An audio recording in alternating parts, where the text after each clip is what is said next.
गरीबी इत जे ना करावे, आपन लोग भी पीछा छोड़ावे।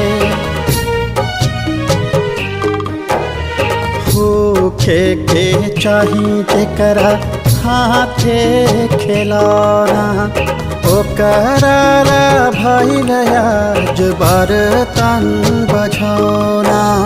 जेकरा मिलल तबो महल के सुखवा, लगे नहीं के कौड़ी अधेला अधेला अधेला। केहू नहीं जानी समैया के खेला, केहू नहीं जानी समैया के खेला।